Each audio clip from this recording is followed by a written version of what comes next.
리버티 스틸의 KG 스틸 당진 전기로 열연 공장 가동을 오는 2026년 재개할 것으로 예상됩니다.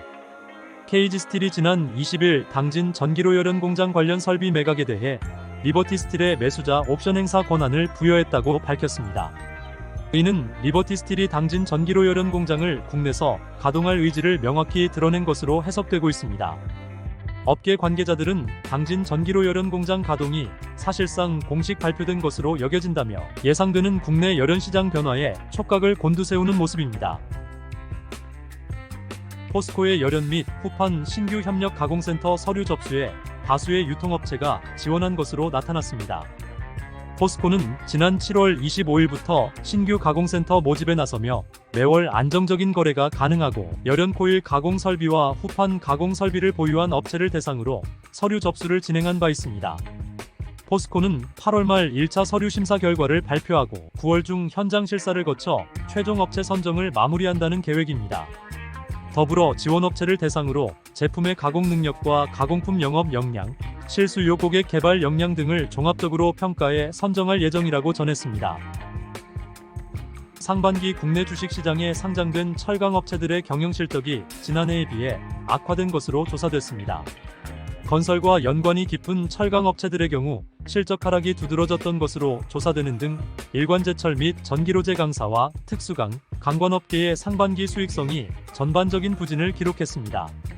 수요 부진과 고금리 기조 지속, 고환율에 따른 비용 부담이 높아진 가운데 중국과 일본 등 근거리 지역 국가들의 저가 수입제 공세도 업체들의 경영실적 악화에 일조했다는 분석입니다.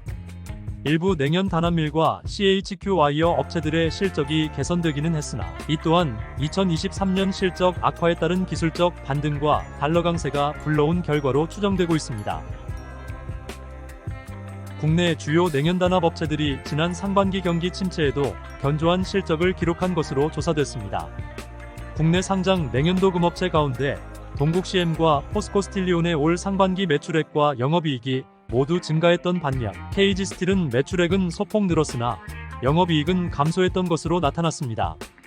동국CM은 고마진 제품 판매 및 해외 수출 확대 노력 영향으로 분석되며 포스코스틸리온은 2022년 흰남노 침수 피해에서 벗어나 성장하는 모습을 보였다는 분석입니다. KG 스틸의 경우 매출액과 영업이익률 측면에서 압도적인 우위를 유지했으나 지난해 상반기에 비해서는 다소 부진한 모습을 보인 것으로 집계됐습니다. 대한제강과 한국철강, 환영철강 등 국내 철근 상장 3개사의 올 상반기 실적이 부진했던 것으로 나타났습니다. 금융감독원 자료에 따르면 이들 3개 철근 업체의 지난 상반기 매출액과 영업이익 등 주요 실적이 모두 전년 동기 대비 큰 폭의 감소를 기록한 것으로 조사됐습니다. 관련 업계에서는 전방산업인 건설 경기 부진에 따른 영향으로 생산 조절과 이에 따른 가동률 하락 등을 실적 부진의 원인으로 지목했습니다. 하반기 실적의 경우 계절적 요인과 철 스크랩 등 원가 부담을 해소하기 위한 생산 효율성 개선 노력을 지속할 것으로 예상된다고 지적했습니다. 산업통상자원부가 베트남산 스테인리스 냉연 제품에 대한 반덤핑 예비조사 기간을 10월 29일까지 2개월 연장키로 했습니다. 산자부 산하무역위원회는 지난 22일 관련 업계에 공문을 통해 베트남산 스테인리스강 냉간화변 제품 예비조사 기간을 오는 10월 29일까지 2개월 연장키로 했다고 밝혔습니다. 무역위 측은 이번 예비조사 기간 연장에 대해 생산자와 수입 수요자, 수출업체 등에 대한 추가 조사와 이해관계인회의 개최 등이 필요하기 때문이라고 설명했습니다. 이번 예비판정 조사기간 연장에 따라 베트남산 스테인리스강 냉간화변 제품에 대한 예비관세 부과 여부는 오는 10월 윤곽을 드러낼 것으로 예상됩니다. 국내 강관 11개사의 상반기 실적 역시 부진을 면치 못했던 것으로 조사됐습니다. 국내 강관 상장업체 11개사의 경영실적을 집계한 결과 대부분 매출이 크게 감소하거나 이익도 크게 줄어든 것으로 조사됐습니다.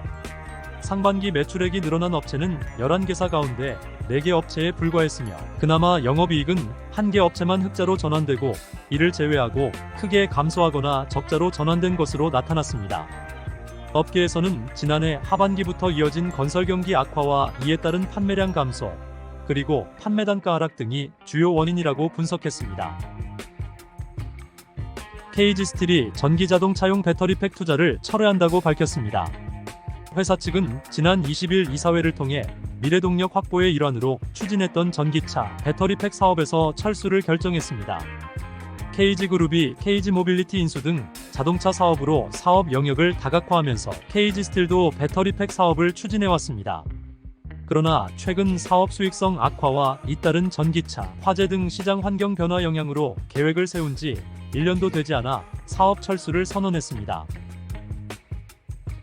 중국 철강업계가 경기 침체로 위기에 직면하면서 구조조정에 직면할 수 있다는 우려가 확산되는 모습입니다. 중국 철강업체인 징해그룹이 일조강철 산하의 후판업체인 잉커우중판유한공사를 인수키로 한 것으로 나타났습니다. 여기에 중국 스테인리스 업체인 덩룡이 파산을 신청하고 매물로 나오는 등 중국 내 철강업체들의 매각과 인수 작업이 구조조정의 신호탄이 될 것인지 관심이 높아지는 모습입니다. 현지에서는 부동산 침체로 위축된 중국 철강업계의 구조조정이 본격화될 수도 있어 보인다며 현지 철강업체들의 대응을 예의주시하는 모습입니다. 중국 최대 철강업체인 바오우그룹이 경영위기 대응에 본격적으로 나서는 모습입니다. 중국 현지 언론에 따르면 바오우그룹 우왕밍 회장이 올해 더 어려운 경영 상황에 직면해 있다며 경고하고 나선 것으로 나타났습니다. 이에 따라 재무부서는 회사 자금의 안정적 유지에 집중하고 부실 거래에 대한 통제를 강화하는 등 현금 확보가 중요하다고 지적했다고 전했습니다. 현지에서는 중국 바오우그룹 산하 제강사들이 시황 악화로 적자에 허덕이고 있는 상황에서 중국 정부가 별다른 부양책을 제시하지 못해 불확실성이 커지고 있는 데 따른 영향으로 분석했습니다. 도널드 트럼프 전 미국 대통령이 재선될 경우 일본 제철의 US 스틸 인수가 어려워질 것으로 우려되고 있습니다. 최근 재선에 도전하고 있는 도널드 트럼프 전 미국 대통령이 US 스틸의 일본 제철 매각을 막겠다고 공언하고 나선 것으로 나타났습니다. 미국의 노동력으로 미국산 제품을 직접 생산하도록 하겠다며 공식적으로 일본 제철의 인수에 제동을 걸겠다는 뜻을 명확히 한 것으로 알려졌습니다. 이미 미 철강 노조와 일부 정치인들이 국가 안보 등을 이유로 매각 반대 입장을 밝힌 데 이어 조 바이든 행정부 역시 국가 안보에 미칠 영향을 검토키로 하는 등 11월 대선 이후 인수 작업의 방향이 결정될 것으로 예상되고 있습니다.